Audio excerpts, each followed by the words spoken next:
Kalau ada orang menyakitimu, itu engkau juga punya andil salah. Salahmu di mana? Kok kamu mau disakiti? Wong yo kamu cueki saja bisa kok. Lah kok kamu dengarkan, kamu seriusi. Jadi orang lain maki-maki kamu, itulah situasinya dia, kondisi dia. Kamu tidak kuasa pada dia. Wong dia pribadi yang tersendiri. Tapi responmu terhadap maki-makinya dia, itu dalam kuasamu. Ngapain energi kita investasikan sebanyak itu ke dia yang menyakiti kita? Ayo kita investasikan ke hal yang lebih positif. Tidak apa-apa, karena kamu berhak atas bahagia hidupmu sendiri.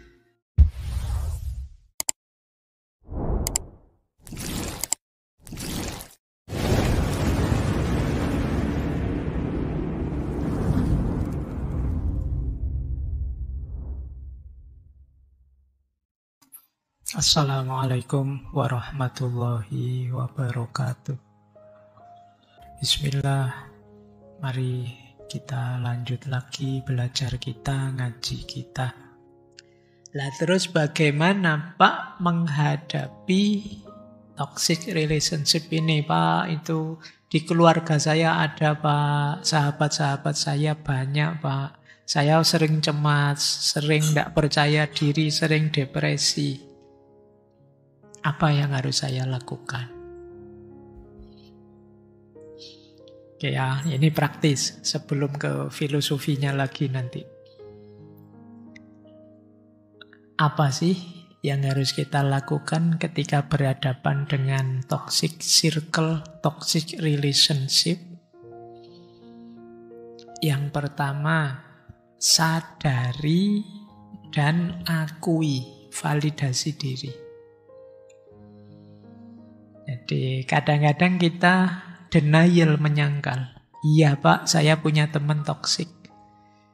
Iya Pak, mau gimana lagi? Keluarga saya beberapa memang ada yang toksik. Tidak masalah, akui dulu.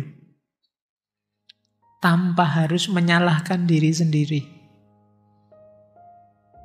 Karena seringkali kita itu kemudian menyalahkan, mungkin saya bukan sahabat yang baik, mungkin ya Pak. Jangan-jangan saya bukan anak yang berbakti ya Pak. Ini kita sering menyalahkan diri. Tidak apa-apa kita sadar bahwa kita ini ya memang punya teman toksik. Kadang-kadang ada orang dekat kita yang toksik. Diakui saja. Perasaan itu, rasamu yang seperti itu valid, sah. Tidak apa-apa. Karena kamu berhak atas bahagia hidupmu sendiri. Jangan lari dari kenyataan bahwa memang ada orang-orang toksik di sekelilingmu. Karena kadang-kadang banyak orang yang melemparkan kesalahan terus ke dirinya sendiri. Jangan-jangan saya memang yang tidak bisa membahagiakan mereka, melayani mereka. Padahal mungkin faktanya ya memang orang-orang di luar dirimu itu yang bermasalah. Jadi yang pertama ini ya, biar kamu tidak tambah depresi. Yang kedua, untuk meminimalisir sakitmu dan pengaruh negatif dari mereka, tetapkan batas. Tetapkan batas itu contohnya begini. Kalau saya teman yang ini, sudahlah ngomong umum-umum sajalah, tidak usah ngomong tentang tema-tema ini. Sensitif, nanti dia mesti nyelekit selanjutnya. Nanti dia mesti menyakitkan kalau komen. Jadi ini namanya menetapkan batas. Tadi kan saya minta, yo tetap berteman lah, tapi tidak harus sedalam itu. Yo pokoknya ketemu, yo tanya, say hello, terus tanya, hawanya kok panas ya? Kapan ya musim hujan? Terus ngono wae, bahas cuaca, bahas kamu pura-pura jadi peramal cuaca itu musim hujan ya. Kapan gerhana lagi ya? Wis bahas gitu aja. Tidak usah bahas yang sensitif-sensitif sudah. Jadi tidak usah tanya kapan lulus, kapan nikah, kapan hasil. Bangun batas yang kalian bisa, biar tidak mengarah ke sana. Kemudian kalau ada percakapan-percakapan yang mengarah ke situ, jawab singkat saja, biar ganti temanya cepat. Jadi, kapan nikah? Enggak tahu, insya Allah kalau Allah mengizinkan ketemu jodohnya ya ngono wae wis, terus selesai. Jadi pokoknya pertanyaan-pertanyaan yang sensitif itu dijawab ringkes saja, yang enggak harus berpanjang-panjang. Enggak tahu juga saya. Pasrah saja saya pada Allah. Gitu-gitu saja. Kalimat-kalimat yang memutus rangkaian pembicaraan panjang. Kalau masih sulit dihentikan, batasi waktunya. Sudah ya, saya masih ada urusan, tidak apa-apa. Kalau masih duduk di situ tambah loro hati kalian, sakit hati. Itu yang dimaksud membangun batas, boundaries. Yang ketiga, biar tidak terlalu menyakitkanmu, ubah ekspektasimu. Kalian terlalu sakit karena mungkin kalian terlalu berharap bahwa orang ini akan memberimu apa, orang ini akan memahamimu, orang ini akan memaafkanmu. Harapanmu ketinggian sehingga kamu kecewa, jadi kamu sakit. Nah, anggap saja dia orang lain yang kalau ngomong tidak sepenting itu. Jadi tidak harus terlalu diambil peduli. Ekspektasimu turun sudah. Ini mengurangi rasa sakitmu. Jadi, kamu sangat sakit karena kemarin nganggap dia itu sahabat dekatmu, yang mengerti dirimu, yang peduli bahagia susahmu. Sehingga kelakuannya yang toksik sangat menyakitimu. Nah, sekarang kamu balik ekspektasimu. Enggak, ya dia memang sahabat sih, tapi hakikatnya orang lain. Kalau dia enggak terlalu paham saya, ya wajar saja sih. Dia enggak peduli juga, enggak masalah. Dia juga punya urusan lain di hidupnya banyak. Itu kamu lebih ringan. Kalau dia komentar macam-macam, itu paling basa-basi saja. Cuma nyari tema obrolan saja daripada enggak ada. Itu kamu ringan. Tapi karena kamu anggap berat, ekspektasimu tinggi, kamu lebih sakit. Kemudian boleh bikin trik-trik itu ya, kita kelola diri kita. Misalnya sejak mau ketemu kamu ingatkan dirimu, diingat-ingat ya, teman yang ini itu cerewetnya luar biasa. Kalau ngomong nanti bisa sampai kemana-mana yang tidak perlu-perlu diomong. Diingat-ingat, bertahan ya, nanti bertahan. Kamu ingatkan dirimu begitu. Terus mungkin pakai strategi apalah, tema ringan kayak tadi, atau humornya diperbanyak. Boleh. Atau ya kalau sudah sangat panas, menghindar saja. Lebih aman, lebih safe. Oke, baik. Ini menjawab banyak pertanyaan ke saya selama ini tentang menghadapi toxic circle, toxic relationship. Saya lanjutkan. Yang keempat, Pak, lah terus gimana Pak? Kita kan juga perlu sistem pendukung yang kuat. Kok orang sekitar saya ngaco semua ini? Yo, cari yang lain. Cari teman yang lain yang lebih sehat, cari komunitas yang lebih mendukungmu, cari mentor yang memahamimu, cari terapis yang lebih paham dirimu, dan lain sebagainya. Cari support system alternatif. Ini penting ya, karena ya bagaimanapun kita perlu pendukung. Kalau ndak ada di sekelilingmu, buat yang baru. Tidak masalah. Akan selalu ada orang yang frekuensi, vibrasi, visi hidup, keinginan dan masalahnya mirip dan dekat denganmu. Yang bisa dijadikan teman, sahabat. Kemudian, kalau ini stoik ya, ingatkan terus dirimu bahwa kamu tidak bisa mengontrol orang lain. Yang bisa kalian kontrol ya dirimu sendiri. Jadi kalau mereka toksik, ya sudah, itulah mereka. Tapi engkau yang bisa ngatur responmu pada mereka. Jadi kan kalau kata Marcus Aurelius itu kan, kalau ada orang menyakitimu, itu engkau juga punya andil salah. Salahmu di mana? Kok kamu mau disakiti? Wong yo kamu cueki saja bisa kok. Lah kok kamu dengarkan, kamu seriusi. Jadi orang lain maki-maki kamu, itulah situasinya dia, kondisi dia. Kamu tidak kuasa pada dia, wong dia pribadi yang tersendiri. Tapi responmu terhadap maki-makinya dia, itu dalam kuasamu. Kamu dengarkan terus kamu jadi marah balik, atau kamu cueki dan kamu tidak peduli, itu kan kamu kuasa ngatur dirimu. Jadi dia ngomong apa saja panjang lebar, yo. Kalau bahasa saya dulu di kampung, wis dianggap koyo kaset rusak ngono. Jadi kayak kaset rusak itu kan dia nggak karu-karuan ngomongnya, tapi ya nggak bisa didengerin, biar sajalah. Anggap saja hiburan gitu saja. Itu kan bisa. Yo kita juga sih terlalu, kalau bahasa hari ini terlalu baper. Kenapa diambil serius? Wong kita cueki saja bisa. Jadi kita yang bisa ngatur respon kita. Ngapain energi kita investasikan sebanyak itu ke dia yang menyakiti kita. Ayo kita investasikan ke hal yang lebih positif. Pekerjaan kita, hobi kita, spiritualitas kita. Daripada dengerin kata-katamu, mending aku ngaji misalnya. Nah, itu kan jadi positif. Lah ngapain kita habisin energi sampai di rumah masih kepikiran temanku tadi. Lah kamu menginvestasikan energi sebesar itu pada temanmu yang toksik, ngapain?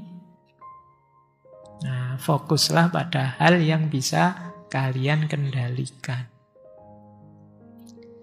Kemudian pertimbangkan pilihan jangka panjang.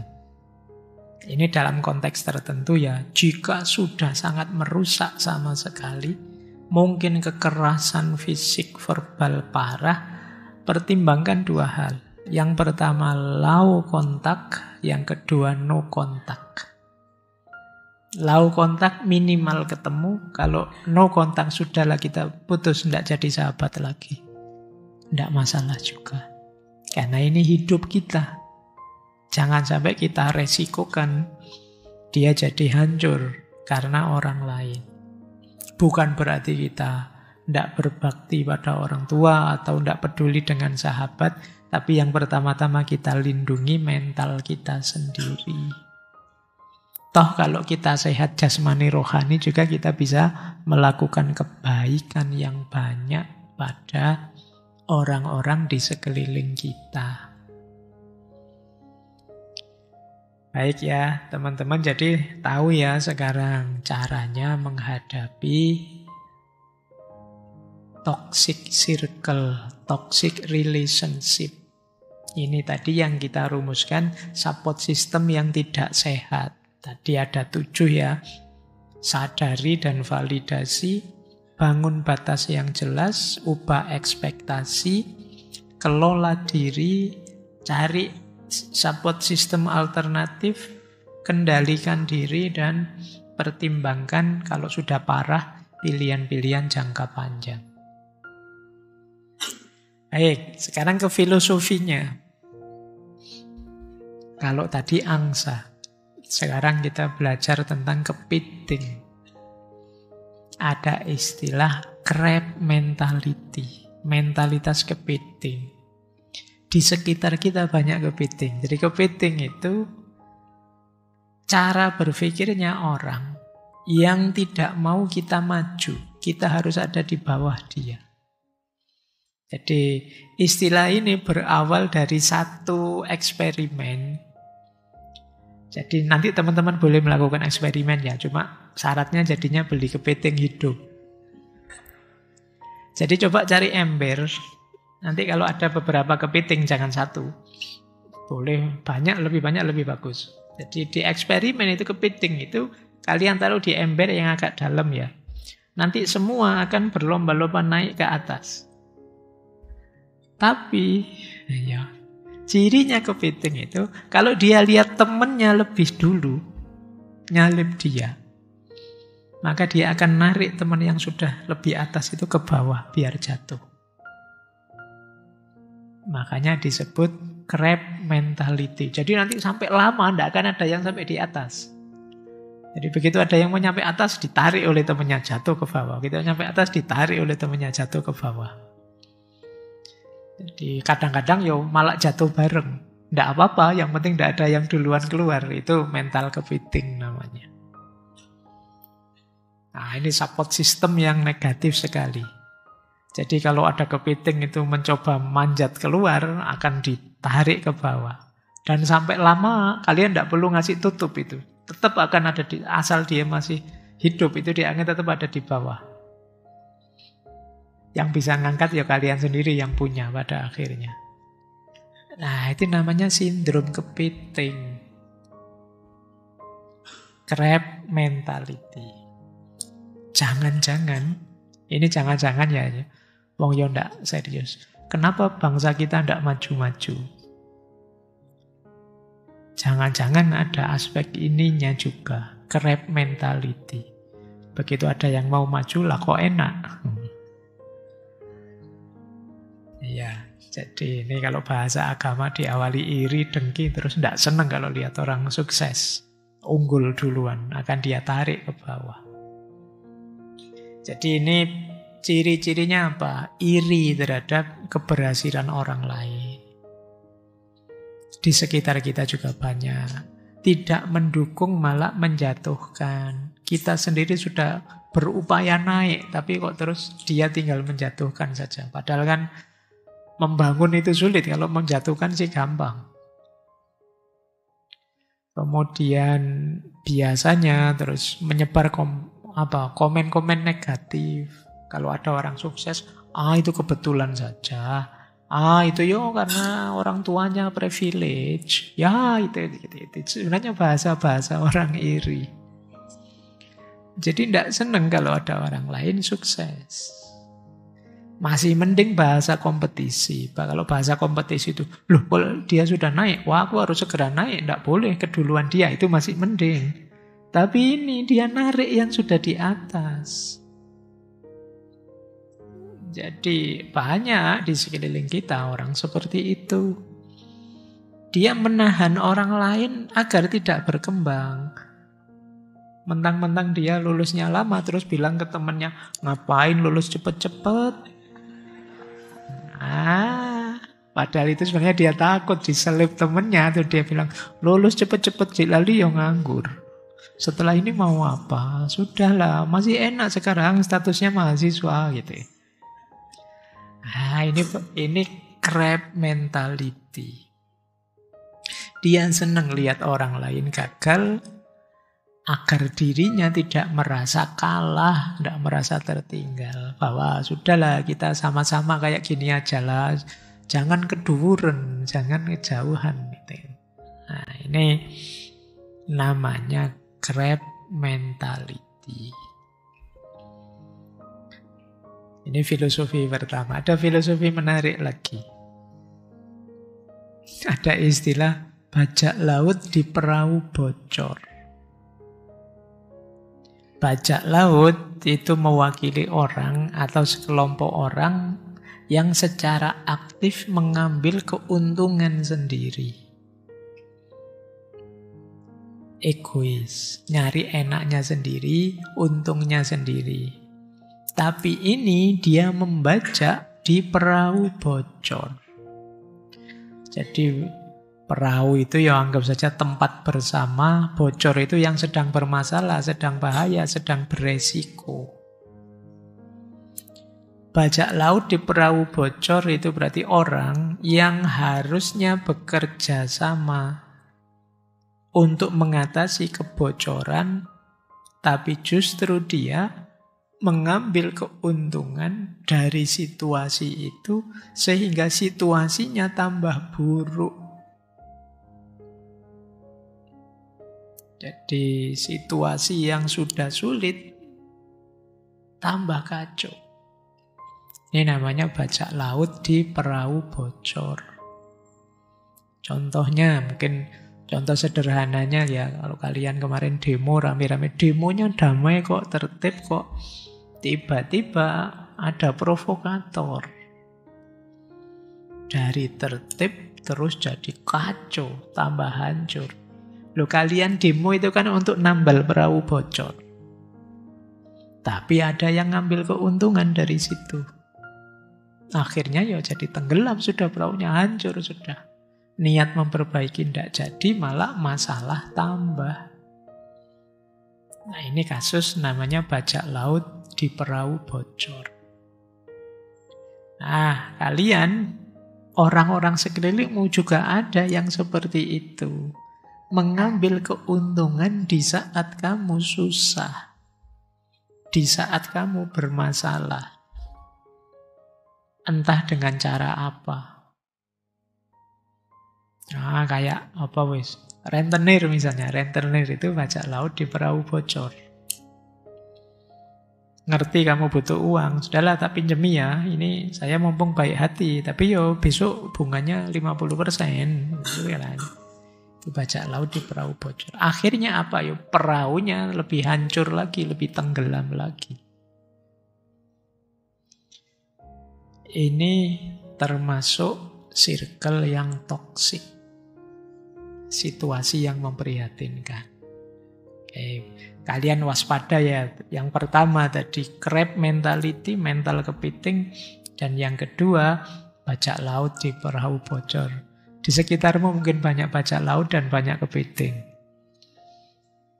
Hati-hati untuk mentalitasmu. Lanjut. Nah, ini tema utama kita malam hari ini ya. Gimana sih Pak menghadapi era ketidakpastian? Support system yang seperti apa yang harus kita bangun? Hari ini yang pertama, ayo diawali dari mengenali diri kita sendiri. Apa yang saya butuhkan? Yang paling saya butuhkan, apa saya ingin didengar, apa saya ingin informasi, apa saya ingin skill ini, skill itu, belajar kemana, dan lain sebagainya. Berarti apa?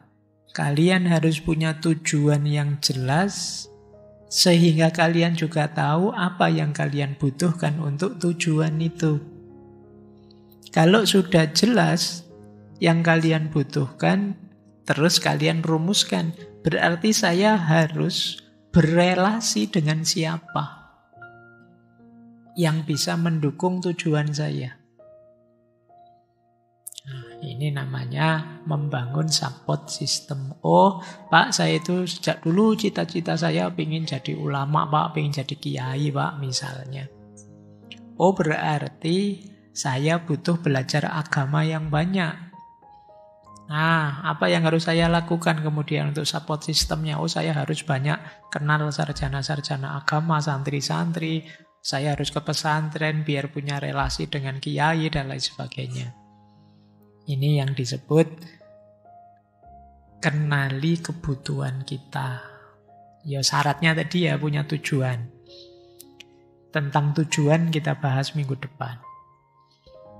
Yang kedua, tentu saja pilih lingkungan yang positif. Hindari yang toksik tadi. Hindari juga lingkungan yang penuh gosip. Kenapa? Menghabiskan waktu. Tidak produktif. Atau terlalu menekan, terlalu kompetitif. Itu juga tidak bagus. Kita tertekan tiap hari juga tidak bagus. Yang serius tapi santai. Bisa mendukung kita. Kemudian tadi ya, kita harus bisa saling mendukung di antara kita. Jangan hanya egois mencari dukungan, kita juga harus jadi pendukung yang baik.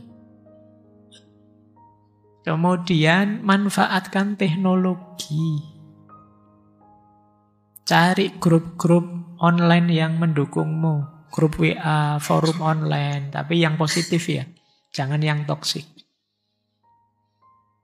Jangan yang tiap hari perang stiker sama hoax. Ayo.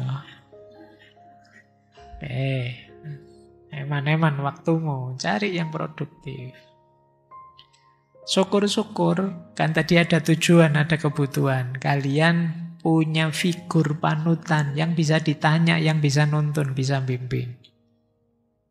Sehingga bisa jadi penuntunmu di tengah ketidakpastian. Kemudian yang terakhir, untuk support system di era ketidakpastian, jaga kesehatanmu. Lalu kalau kamunya sendiri drop, sakit, gimana bisa didukung? Wong yang didukung sudah loyo. Kalian harus tegak dulu baru bisa didukung. Jadi ini 6 hal ya untuk kita membangun support system. Ada isu lagi sekarang. Pak, sulit saya Pak bikin support system. Ada jalan terakhir, kalau kalian memang benar-benar tidak ada orang lain yang bisa disandari, ada istilah self-support. Nyari sahabat kok sulit? Ya sudah, kita jadi sahabat yang baik bagi diri kita sendiri. Ini namanya self-support. Kemampuan kita memberi dukungan pada diri kita sendiri. Apakah itu emosional, mental, praktis. Kalau tidak ada orang yang bisa mendukung kita, sudah lingkungan saya toksik semua Pak, gimana ini? Ya sudah, kalau memang sama sekali tidak bisa, jadilah kamu sahabat bagi dirimu sendiri.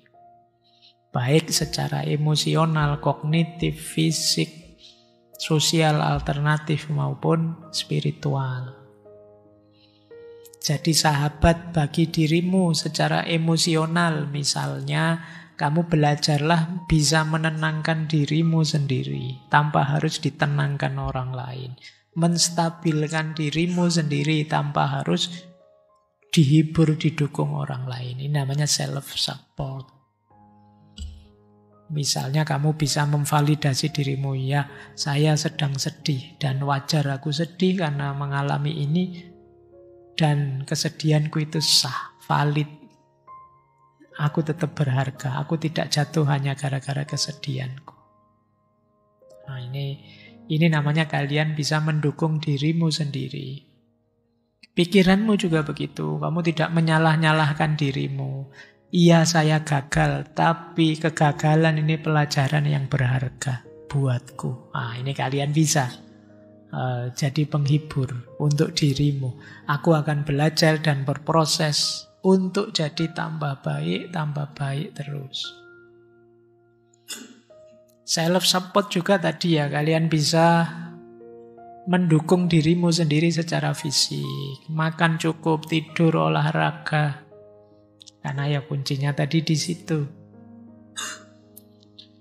Kemudian sikapmu terhadap dunia sosial, ada pendukung, alhamdulillah. Tidak apa-apa. Jadi aku bisa mendukung diriku sendiri. Nah, ini self-support namanya. Dan kita bisa menyambungkannya secara spiritual, dengan keimanan dengan Tuhan, dengan nilai-nilai yang kita yakini.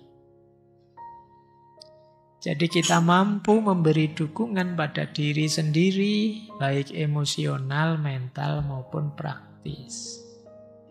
Ada beberapa tipsnya. Kalau ingin lebih kuat dengan dirimu sendiri, ini bahasa saya ya. Strategis self-support. Strategi mendukung diri kita sendiri. Yang pertama apa? Journaling, nulis. Kalian tidak punya sahabat, ya sudah, curhat lewat tulisan dengan dirimu sendiri. Kalau zaman dulu ada namanya buku harian. Ya, saya yakin beberapa di antara kalian pernah itu mentradisikan buku harian. Meskipun biasanya rajin di awal terus macet di tengah. Tidak apa-apa, kalian hidupkan lagi ya. Tempat curhat yang paling aman itu journaling. Kalian nulis sendiri. Curhat dengan dirimu sendiri. Hari ini aku suntuk sekali. karena di kampus dosen marah-marah, teman-teman cuek. Pokoknya kamu cerita saja, kamu curhat dengan tulisanmu. Itu banyak meringankan bebanmu. Yo, kalau sekarang kan tidak harus beli buku. Kalau zaman dulu beli buku diari itu ya. Sampai dikasih gembok itu zaman dulu biar tidak dibaca orang. Saya tidak tahu masih ada tidak ya itu yang diari digembok. Kadang-kadang sudah digembok kuncinya hilang. Padahal ingin nulis itu. Karena saking khawatirnya dibaca orang, saking privatnya isinya. Nah, nanti kalian buka ya, kalau pulang ke kampung coba dicek kan, semoga masih ada diarimu, terus kamu baca sekarang itu. Biasanya kamu terus ketawa-ketawa baca. Padahal dulu nulisnya sambil nangis-nangis. Ya enggak apa-apa, itu menunjukkan kamu berkembang. Oke, jadi cara pertama itu ya, menulis. Cara kedua, self-affirmation. Pinter-pinterlah bicara dengan dirimu. Aku kuat kok. Aku berhak bahagia kok. Nah, itu jadi kalau kamu merasa bersalah sama orang, wajar saja salah, tapi aku siap memperbaiki kok. Nah, ini self-talk yang positif untuk dirimu. Membuatmu kuat. Kok teman-teman menjauhiku semua? Enggak apa-apa. Tanpa teman-teman pun aku masih bisa bahagia. Emangnya aku yang rugi, mereka lah yang rugi. Nah itu roto pede, roto gaya gitu, tidak apa-apa. Menegaskan bahwa saya masih bisa bahagia meskipun dengan diriku sendiri. Kemudian lakukan ritual-ritual kecil yang membuatmu semakin suka dengan dirimu. Mungkin ngopi, ngeteh, jalan-jalan. Kalau yang religius, sholat malam, puasa Senin Kemis. Itu kan ritual kecil tapi membanggakanmu sendiri tentang dirimu. Membuatmu tambah percaya. Wah, saya yang kayak gini ternyata bisa ya puasa Senin Kemis. Itu kan keren. Jadi membuatmu semakin percaya diri, tambah mantap. Kemudian penting juga kalian bisa dikit-dikit lah teknik menenangkan diri, mindfulness, ambil nafas panjang, fokus, istirahat, ngambil jeda, menemukan makna positif dari hal negatif. Ini membahagiakan dirimu. Termasuk yang paling penting, kenali pola kebutuhanmu. Kapan istirahat? Kapan harus kerja keras, kapan bersosialisasi, kapan menyendiri. Biar kalian lebih tangguh. Karena rumusnya tadi kan sosialisasi ayo, sendiri juga siap. Nah, ini support sistemnya double. Tidak hanya dari luar tapi dari dalam. Tidak hanya support system tapi juga self-support. Ya. Ini untuk membuat hidup kita tambah kuat, tambah tangguh.